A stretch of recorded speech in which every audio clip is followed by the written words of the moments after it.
నమస్తే. ఈరోజు మన స్టూడియోలో ప్రముఖ ఆధ్యాత్మికవేత్త, ఆస్ట్రాలజర్ ముల్లపూడి సత్యనారాయణమూర్తి గారు ఉన్నారు. గురుగారితో మాట్లాడేద్దాం. నమస్కారం గురుగారు. నమస్కారం మణికంఠ గారు. గతంలో గురుగారు మనం బ్రహ్మగారి కాలజ్ఞానం ప్రకారం చాలా వీడియోలు చేసాం. సో భవిష్యత్తులో ఎలాంటి పరిణామాలు జరగబోతున్నాయి అనేది చాలా వీడియోలు చేసాం. మరి ఇప్పుడు ఉగాది తర్వాత శ్రీ విశ్వవసు నామ సంవత్సరంలో ఎలాంటి పరిణామాలు జరగబోతున్నాయి? సోషల్ మీడియాలో చాలా టాక్ ఉంది. కలియుగం అంతం దగ్గరలోకి వచ్చేసిందని చెప్పి వార్తలు కూడా చెప్తూ ఉన్నారు. మరి ఏం జరగబోతుంది అంటారు కొత్త సంవత్సరం బ్రహ్మంగారి కాలజ్ఞానం ప్రకారం?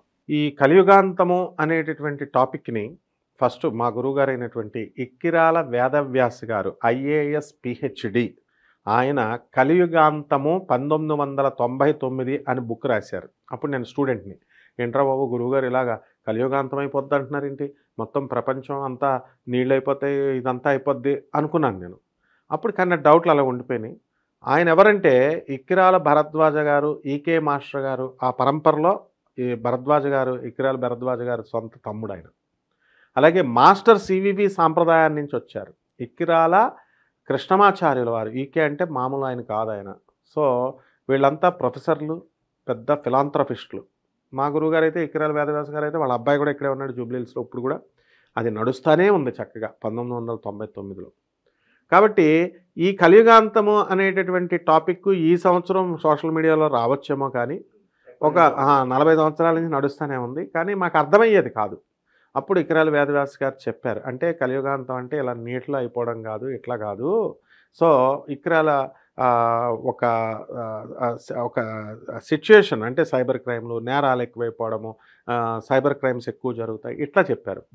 ఇదంతా దేన్ని బేస్ చేసుకొని చెప్పారంటే అందరూ ఎవరు చెప్పినా సరే, ఈవెన్ నాస్ట్రోడామస్ అనేటటువంటి ఫ్రాన్స్ ఆస్ట్రాలజర్ కూడా మన వీరబ్రహ్మేంద్ర స్వామి వారిని బేస్ చేసుకొని చెప్పేదే అనమాట. ఆయన అయితే ఇప్పుడు సోషల్ మీడియాలో ఉన్నటువంటి యూత్ని అట్రాక్ట్ చేయడం కోసం వాళ్ళకి కొంచెం వెకిలిగా చెప్తున్నట్టుగా ఏదో 4 ఇంగ్లీష్ పదాలు చెప్తే, ఏది ఇప్పుడు 2G ఉంది కదా, 2G తర్వాత ఏమొస్తుంది, 3G వస్తుంది, 3G తర్వాత 4G ఊహించాడు వీరబ్రహ్మేంద్ర స్వామి. అలా 4G తర్వాత ఏమొస్తుంది, 5G. అలా వీరబ్రహ్మేంద్ర స్వామి కాలక్రమేణా ఇలా జరుగుద్దని యూట్యూబర్ చాలామంది ఫాలోవర్స్ ఉన్న వాళ్ళు పెట్టారు. అవి క్లిక్ అయినాయి, బాగానే వచ్చినాయి. కానీ వీరబ్రహ్మేంద్ర స్వామి అంటే ఆషామాషి వ్యక్తి కాదాయన. హరిహరాత్మక స్వరూపం, హరిహర హిరణ్యాత్మక స్వరూపం, బ్రహ్మ విష్ణు మహేశ్వరుల స్వరూపం ఆయన. సాక్షాత్తు దత్తాత్రేయ స్వామి వారి అవతారం ఆయన, జగద్గురువు ఆయన. కాబట్టి ఈ యాంగిల్లో చూడాలి.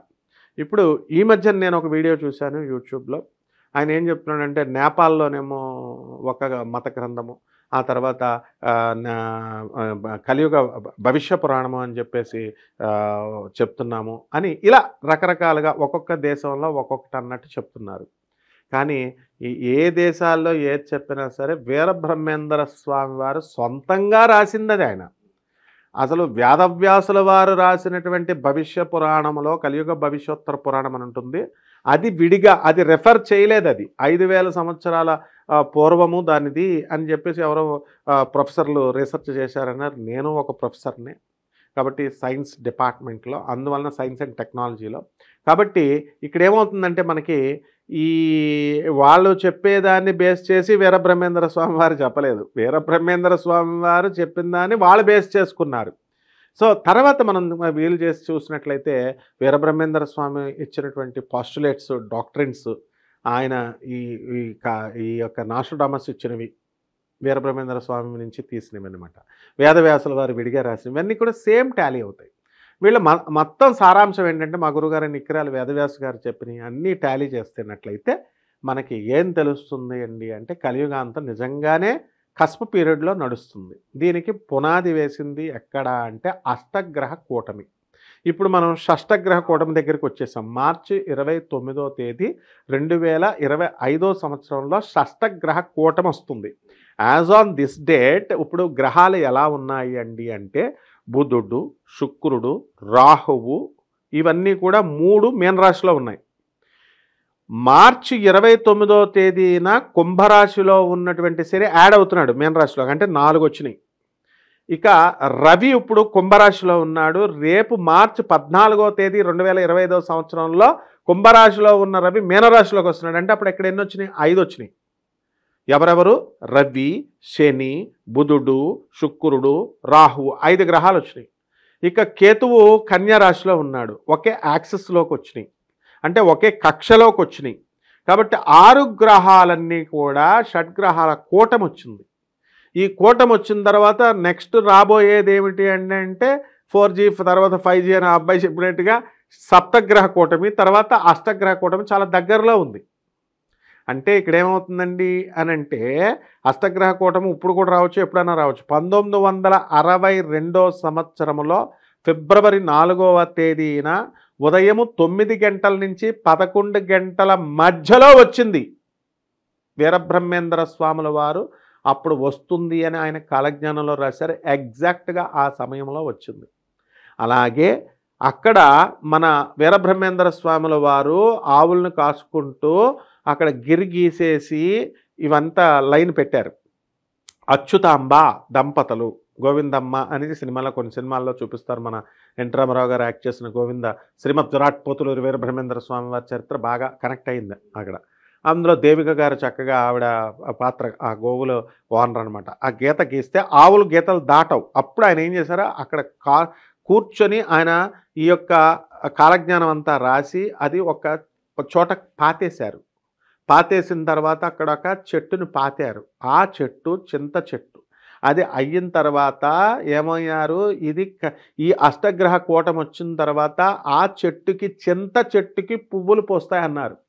నిజంగానే 5 నెలల కాలంలో వ్యవధిలో 5 నెలల వ్యవధిలో 5 నెలల తర్వాత ఆయన చింత చెట్టు పువ్వులు పూసింది. ఆ తర్వాత 5 రోజులు ఉన్న తర్వాత చనిపోద్ది అన్నారు. చనిపోయింది. ఇవన్నీ ఒరిజినల్ స్క్రిప్ట్స్. మనం బనగానపల్లి లేకపోతే కందిమల్లాయపల్లి అక్కడ వీరబ్రహ్మేంద్ర స్వామి మఠం వారి దగ్గర ఇవన్నీ కూడా ఆధారాలు ఉన్నాయి. కాబట్టి మనకు ఒక మఠం ఉంది. ఆ వీరబ్రహ్మేంద్ర స్వామి వారి యొక్క వంశీకులంతా కూడా నాకు తెలుసు. అలాగే ఆయన ప్రధాన శిష్యుడైనటువంటి సిద్ధయ్య గారి వంశీకులు కూడా నాకు తెలుసు. వాళ్ళు ఉద్యోగాలు చేసుకుంటున్నారు ఇప్పుడు, ఒక మంచి ప్రొఫెషనల్ గవర్నమెంట్ ఎంప్లాయీ ఆయన. సో ఈ విధంగా మరి పోతులూరి వీరబ్రహ్మేంద్ర స్వాముల వారు చెప్పినవన్నీ కూడా అక్షర సత్యాలు. కలియుగాంతము ఆ రోజు నుంచి, ఆ చెట్టు చచ్చిపోయిన రోజు నుంచి కలియుగాంతం ప్రారంభం అవుతుంది అన్నారు. అంటే ఎప్పటి నుంచి స్టార్ట్ అయిపోయింది? ఇది 1962 నుంచే స్టార్ట్ అయిపోయింది. అంటే 1966ని పరాభవనామ సంవత్సరం అంటాం. పరాభవనామ సంవత్సరానికి 4 సంవత్సరాలు ముందుకెళ్తే అయిపోయింది. ఇప్పుడు ఆయన కొన్ని పద్యాల రూపంలో ఒరిజినల్ స్క్రిప్ట్ ఇచ్చారు. ఆ ఒరిజినల్ స్క్రిప్ట్లో ఉన్నటువంటిది నేను ఈ 2025కి అప్లై చేస్తున్నాను. దాన్ని బట్టి ఇక్కడి నుంచి 2025 ఉగాది తర్వాత సో ఎలాంటి పరిణామాలు జరగబోతున్నాయి శ్లోకాల రూపంలో శ్లోకాల రూపంలో వీరబ్రహ్మేంద్ర స్వామి వారు రాసినటువంటి పద్యాలు ఎగ్జాక్ట్గా జిస్టు పండితులు ఇచ్చినటువంటివి, కాలజ్ఞానంలో ఉన్నటువంటివే నేను మీకు చెప్తున్నాను. ఏమన్నారంటే, వృషభ రాశి గతే మందే ఈశాన్యే విషవాయవ తైస్యా ద్విపరీత జనాః యమలోకం గమిష్యతి అని ప్రాచీన శాస్త్రం కూడా, జ్యోతిష శాస్త్రం కూడా ఇదే చెప్పింది. ఏమిటి ఈ శ్లోకానికి అర్థము అంటే, వృషభ రాశిలో శని రావాలి. ఇప్పుడు శని ఎక్కడున్నాడండి? మీనరాశిలోకి మార్చి 29 తర్వాత వస్తున్నాడు. 2.5 సంవత్సరాలు మీనరాశిలో ఉంటాడు. అంటే 2025 నుంచి ఇంకో 2.5 కలుపుకోండి. ఎక్కడికి వచ్చేటప్పుడు 2027.5. ఆ తర్వాత మేషరాశిలోకి వెళతాడు శని. ఇంకో 2.5 సంవత్సరాలు అంటే 2030కి వస్తాం. 2030 మార్చి 29వ తేదీన 2030వ సంవత్సరంన గురువుగారు చెప్పినట్టు జగద్గురువు అయినటువంటి పోతులూరి వీరబ్రహ్మేంద్ర స్వాముల వారు జ్యోతిష శాస్త్రం అంతా కూడా చెప్పింది ప్రకారము 2030లో మార్చి 29వ తేదీన మనకి శని వృషభ రాశిలోకి ప్రవేశిస్తున్నాడు. అప్పుడు ఆ ప్రవేశించడం వల్ల ఏమి జరుగుతుంది అండి అన్నారంటే, వృషభ రాశిలో శని ప్రవేశిస్తే ఈశాన్యపు మూల విషపు గాలి పుడుతుంది. కరోనా వైరస్ పుట్టింది కదా మొన్న 2020 సంవత్సరంలో. అలా ఈసారి ఈశాన్య దేశాల నుంచి పుడుతుంది. అంటే నార్త్ ఈస్ట్ అంటే ఏంటిది, గౌహతి ఇలాంటి ప్లేసెస్ నుంచి విషపు గాలి పుట్టి జనులు యమలోకానికి తీసుకుపోవును. ఇది డెఫినెట్గా జరుగుతుంది. అంటే పునాది దగ్గరకు వచ్చేస్తుంది. కరోనా వస్తుందని చెప్పారు, జరిగిందా లేదా? కొన్ని లక్షల మంది మరణాలు జరిగినాయి. అంటే 2030లో డిజాస్టర్, గ్రేట్ డిజాస్టర్ కాసుకొని కూర్చుంది. పునాది ఇప్పుడు పడిపోయింది. నెక్స్ట్, శనౌ స్థితే జుగ్మరాశౌ భవేత్ భూభారనాశనం ఆనందే ధనుజాబ్ధేతు లోకేస్మిన్ కలినాశనం అని క్లియర్గా చెప్పారు. దీని ప్రకారం ఏంటంటే, శనీశ్వరుడు 2030లో ఇంకొక 2.5 సంవత్సరాలు అక్కడ ఉంటాడు. 2032.5 సంవత్సరాలు శని వృషభ రాశిలో ఉంటాడు. ఆ తర్వాత నెక్స్ట్ ఆ 2030 సంవత్సరాలు 32.5 సంవత్సరాలు అయిన తర్వాత మనకి శని మిథున రాశిలోకి వస్తాడు. అప్పుడు శని మిథున రాశిలోకి వచ్చినప్పుడు ఏమి జరుగుతుందండి అనంటే, శని మిథున రాశిలోకి ప్రవేశించగానే భూభార నాశనం అవుతుంది. భూమి మీద భారం, జీవులు, జంతువులు, మానవులు అందరూ కూడా నశిస్తారు ఈ యొక్క విషపు గాలి వలన. నువ్వు ఒక క్వశ్చన్ అడగొచ్చు నన్ను, ఏమండి సంవత్సరానికి 30 సంవత్సరాలకు ఒకసారి శనీశ్వరుడు తిరుగుతాడు కదండి, ఆ చక్రం ప్రకారం శని మిథున రాశిలోకి రావచ్చు కదండి, ప్రతిసారి 30 సంవత్సరాలకు ఒకసారి వస్తాడు కదండి, మరి అప్పుడు ఎందుకు జరగలేదండి అంటే అప్పుడు చెప్పలేదు. ఇది అష్టగ్రహ కూటమి వచ్చిన తర్వాత నుంచి శని మిథున రాశిలోకి వచ్చినప్పుడు అని కొన్ని కోడెడ్ లాంగ్వేజ్లో వీరబ్రహ్మేంద్ర స్వాములు వారు చెప్పారు.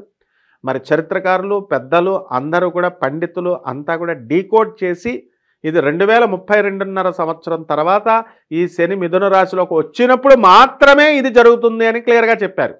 అదే ఇప్పుడు నేను చెప్పేది శాస్త్ర ప్రామాణికంగా నేను చెప్తున్నాను.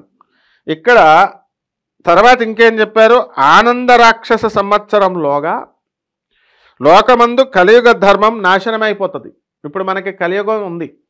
నాకు కందిమల్లాయపల్లి వీరబ్రహ్మేంద్ర స్వామి వారి దేవస్థానం నుంచి దానికి సంబంధించినటువంటి పండితులు నాకు చెప్తే, కలియుగం నాశనం అయిపోద్ది అంటారేంట్రా బాబు, ఆయన కలియుగం అయిపోద్దని, ఆయన కలియుగం ఆల్రెడీ జరుగుతుందని, ఆయన 1962 నుంచి సంధికాలం నడుస్తుందని, ఆయన ఇది ఒక 1000 సంవత్సరాలు నడుస్తుందని ఆయన అంటే, ఇదేమిట్రా బాబు, నేనే సంకల్పాలు చెప్పినప్పుడు ఏమని చెప్తున్నాను, కలిగే ప్రథం బాధే జంబూద్వీపే భరతవర్షే భరతగండే అని చెప్తున్నాం, కలియుగం అయిపోతుంది అంటున్నాడు ఏంట్రా బాబు ఈయన అనుకున్నాను. కానీ తర్వాత ఈ గ్రంథాలు రీసెర్చ్ చేయడం మొదలుపెట్టాం. మనం చేసిన తర్వాత ఇప్పుడు మనకి యూట్యూబ్లో వచ్చేవి ఏంట్రా ఇవన్నీ కూడా ఇంగ్లీష్ పదాలు వాడి, టెర్మినాలజీ వాడి, ఏదో యూత్ లాగా చక్కగా ఇదిగో నువ్వు చక్కగా తెల్ల షర్ట్ మెరిసిపోతూ వేసుకున్నావు, జీన్స్ ప్యాంట్ అలా చెప్తుంటే ఈ కుర్రకారు అందరూ కూడా ఓ వెళ్తున్నారు.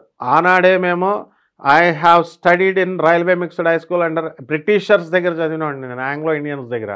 So I have decoded all the languages, all the textures, అన్ని టెక్స్ట్ని నేను అన్నీ చూసి అన్ని ఆల్ స్క్రిప్చర్స్ని చూసిన తర్వాత ఆ వీడియోస్, ఆ కుర్ర పిల్లలు చేసినటువంటి ఆ వీడియోస్ అన్నీ కూడా it inspired me a lot and I have done lot of research work and with all the Sanskrit and all languages అన్నిటిలో వచ్చినటువంటి ఆ స్క్రిప్ట్స్ని చూసిన తర్వాత అమ్మ నిజమే కదా, మన బనగానపల్లి దేవస్థానం వాళ్ళు చెప్పింది కరెక్టే కదా, పోతులూరు వీరబ్రహ్మేంద్ర స్వాముల వారు అని ఆశ్చర్యం వేసింది నాకు. ఇదిగో అదే ఇప్పుడు అదే చెప్తున్నాను. ఏమన్నారు, ఆనంద రాక్షస సంవత్సరంలోగా లోకమందు కలియుగ ధర్మం నశిస్తుంది. This is what my guru Ikrala Vedavyasa IAS PhD had told. కలియుగ ధర్మం నాశనం అవుతుంది అంటే మనుషుల ప్రవృత్తిలో మార్పు వచ్చేస్తుంది, మళ్ళీ సత్యయుగానికి మనం వెళ్తాం. ఇది దైవజ్ఞ విరచితే అనేసి ఈ రకంగా మనకి చెప్పుకుంటూ వచ్చారు. ఇంకొకటి ఏం చెప్పారు, ఆనందవత్సరే సూత ధూతనాట్య సమాగతాః వసుధా కీర్ణ కృపణై బేతాళస్య తదాగతాః. అంటే ఆనంద సంవత్సరం, వీరబ్రహ్మేంద్ర స్వామి వారు కాలజ్ఞానం అంటేనే ఆనంద సంవత్సరం లాస్ట్ కలియుగం అని చెప్తున్నారు. చిన్న పిల్లాడిని అడిగినా చెప్తారు. ఆ ఆనందనామ సంవత్సరం పుట్టగానే యమదూతలు నాట్యమాడతారు, వచ్చేస్తారన్నమాట. ఇక భూమి మీదకి వచ్చేసి బేతాళ పంపుల చేత ప్రజలు నాశనమైపోతారు. బేతాళ వంపుల చేత మొత్తం భూత ప్రేతాలు ఇవన్నీ కూడా వచ్చేస్తాయి. మరి ఆ విధంగా మనకి చక్కగా ఇవన్నీ జరుగుతాయి. కాబట్టి పునాది ఎలా పడింది, ఎక్కడ పడింది అన్నది కూడా క్లియర్గా చెప్తున్నారు. ఎక్కడ ఉంటుంది అని అంటే ఇంకా ప్లవంగ సంవత్సరం ఒకటి మనకు వస్తుంది. ప్లవంగే ద్విత్రిక గ్రహణాః సూర్యాచంద్రమసోక్రమాత్ ఇమే పంచగ్రహణాశ్చ కృష్ణమేణ్యాశ్చ దక్షిణే. ప్లవంగ సంవత్సరము మనం అప్పుడు సూర్యగ్రహణాలు 2, చంద్రగ్రహణాలు 3 వస్తాయి.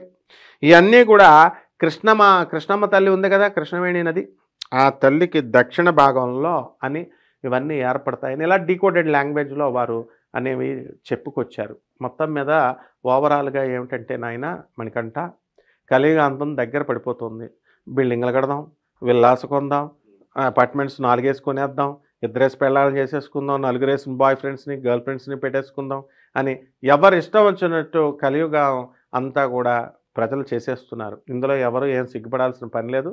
క్లియర్గా మన వీరబ్రహ్మేంద్ర స్వామి వారు క్లియర్గా చెప్పారు. అక్రమ సంబంధాల గురించి కూడా ఆయనే సాక్షాత్ ఆయనే చెప్పారు ఇలా జరుగుతుందని చెప్పి. అవును, ఆడవాళ్ళు ఇలా తయారవుతారు, మగవాళ్ళు ఇలా తయారవుతారు, అక్రమ సంబంధాలు ఇలా వస్తాయి, ఈ రిలేషన్స్ వచ్చినాయి కదా, లివ్ ఇన్ రిలేషన్స్, ఇలాంటివన్నీ కూడా ఊహించలేదు, మనకు వచ్చేసినాయి.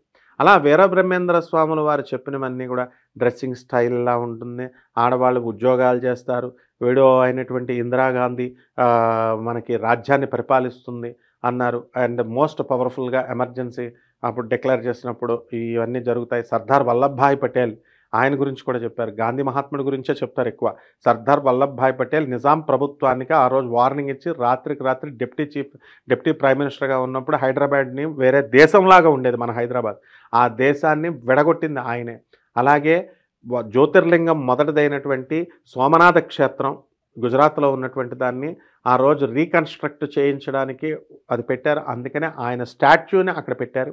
అంతేకాదు స్టాట్యూ ఆఫ్ లిబరలిజం అని చెప్పేసి ఆయన స్టాట్యూని, ఆ సర్దార్ వల్లభాయ్ జన్మదినోత్సవాన్ని మనం జరుపుకుంటాం, పెద్ద స్టాట్యూ ఉంటుంది. సో గాంధీ మహాత్ముడు గుజరాత్లో పోర్బందర్ దగ్గర వైశ్య కులములో పుడతాడని చెప్పారు. ఆయన్ని ఇన్స్పిరేషన్గా తీసుకొని ఈ ప్రపంచమంతా కూడా బ్రిటిషర్స్ చేతిలో ఉన్నటువంటిది ఈ యొక్క రవి అస్తమించని సామ్రాజ్యంలో మనకి దేశానికి స్వాతంత్రం తీసుకొస్తాడు అన్నారు. అలాగే మన గాంధీ మహాత్ముడు స్వాతంత్రాన్ని తీసుకొచ్చారు. అలాగే విమానాలు సృష్టించబడతాయన్నారు. అంటే అగ్ని పక్షులు అని చెప్పారు, పక్షులు ఆకాశంలో ఎగురుతాయి, అవి కింద పడతాయి అన్నారు. ఆ యొక్క విమానాలు అప్పుడప్పుడు యాక్సిడెంట్స్ జరిగి కింద పడిపోవడం అనేవి జరిగినాయి. ఆ విధంగా మనకి బ్రాహ్మణుల అగ్రహారాలన్నీ కూడా అంతరించిపోతాయన్నారు. అప్పుడు బ్రిటిషర్ల కాలంలో వాళ్ళు ఈ బ్రాహ్మణులకు ఇచ్చినటువంటి ఎకరాల వందల ఎకరాల ల్యాండ్లన్నీ కోల్పోయి బ్రాహ్మణులంతా కూడా నిరుపేదలుగా మారిపోయారు. ఈ విధంగా బ్రహ్మంగారు సినిమా యాక్టర్లు ముఖానికి రంగు పూసుకున్నటువంటి వాళ్ళు అధికారాన్ని చేజిక్కించుకుంటానన్నారు. రాజకీయాల్లోకి వచ్చి పవన్ కళ్యాణ్, నందమూరి తారక రామారావు గారు, ఎన్టీఆర్ గారు, తర్వాత ఎంజీఆర్ గారు తమిళనాడులో ముఖ్యమంత్రులుగా చేశారు చక్కగా. పవన్ కళ్యాణ్ డిప్యూటీ సీఎంగా చేశాడు, కృష్ణ గారు సూపర్ స్టార్ కృష్ణ ఎంపీగా చేశాడు, కృష్ణరాజ్ చేశాడు, జమున గారు చేశారు. ఇలా ముఖానికి రంగు వేసుకున్నటువంటి నటీనటులు అందరూ కూడా, ఇంకా హేమమాలిని గారు ఇంకా చక్రం తిప్పుతూనే ఉన్నారు. మా జయప్రద, మా ఊరు అందాల రాణి, మా ఊరికే ఐకాన్ అయినటువంటి జయప్రద అక్క, ఆమె చక్కగా ఎంపీగా చేసింది. ఈ రకంగా రాజమండ్రికి ఆ విధంగా రాజమండ్రిలో పుట్టి పెరిగి రాజమండ్రి ఖ్యాతిని తీసుకెళ్ళిపోయింది నార్త్ ఇండియాలో. ఆ విధంగా అందరూ కూడా చక్కగా ఎంపీల కింద చేశారు, రాజకీయ రంగంలో తమ వంతు పరిపాలన చేశారు. వీరబ్రహ్మేంద్ర స్వామి వారు చెప్పినట్టు జరిగింది.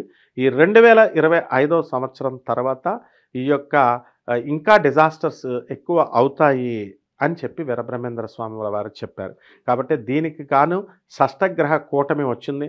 అయితే ఇది చెప్పకుండా షష్టగ్రహ కూటమి వచ్చింది కాబట్టి మీకు ఇలాగైపోద్ది అలాగైపోద్దని ఈ దొంగ జ్యోతిష్కులు బెదిరించేయడం మొదలుపెట్టారు.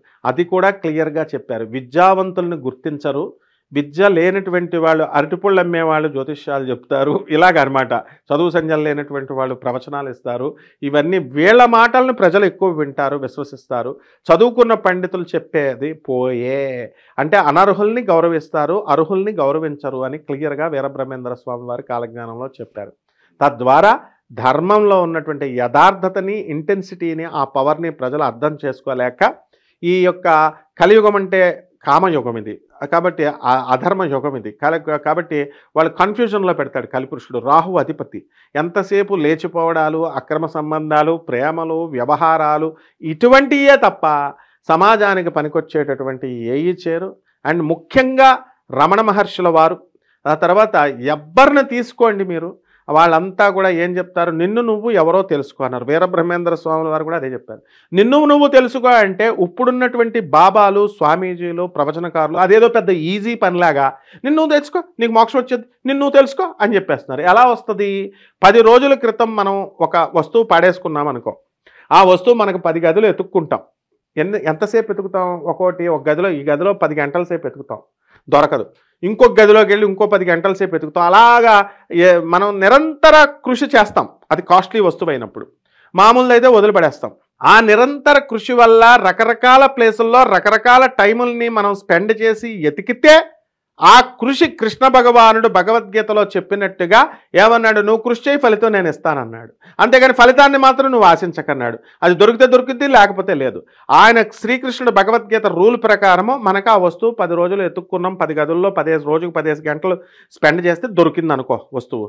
ఒక ఆఫ్టర్ ఆల్ ఒక చిన్న వస్తువు అది దొరకడానికే 10 రోజులు పడితే ఇంత కృషి అయితే నిన్ను నువ్వు తెలుసుకో అంటే మనల్ని మనం మర్చిపోయామంట. మనల్ని మనము పోగొట్టుకున్నాం. మనం దేవతలం, మనం దేవతా స్వరూపలం. మనల్ని మనం పోగొట్టుకున్నాం. వస్తువును మర్చిపోయినట్టుగా వస్తువును పోగొట్టేసుకున్నాం. మనల్ని మర్చిపోయినటువంటి ఆ వస్తువు ఎక్కడ పెట్టామో దానికే ఇంత కృషి, ఇంత టైం అవసరమైతే మనల్ని మనం తెలుసుకోవడానికి నిరంతర కృషి అవసరం. అదే రమణ మహర్షుల వారు చెప్పారు. అందుకని డైలీ ఒక 10 అవర్సో 5 అవర్సో 2 అవర్సో కాన్సన్ట్రేషన్ ఎక్కువ చేసుకోవాలా. టైం పీరియడ్ ఆయన చెప్పలేదు, నీకు ఏకాగ్రత జాగ్రత్తగా చేయన్నారు.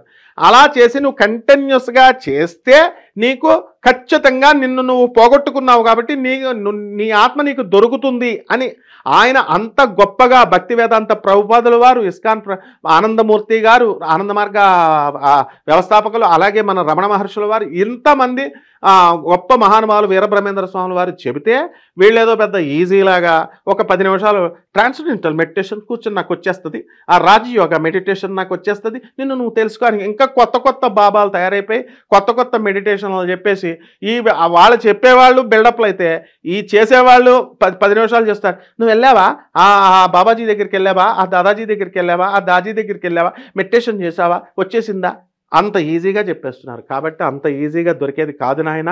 వీరబ్రహ్మేంద్ర స్వాముల వారు మనల్ని మనం పోగొట్టుకున్న దాన్ని రమణ మహర్షుల వారు చెప్పిన ప్రకారం మనం పోగొట్టుకున్న మన ఆత్మను మనకి మళ్ళీ తిరిగి గుర్తించాలి, తిరిగి లభించుకోవాలి. ఆ వస్తువు పెట్టినందుకు నిరంతర కృషి, నిరంతర అభ్యాసము, నిరంతర క్రమశిక్షణ చాలా అవసరం.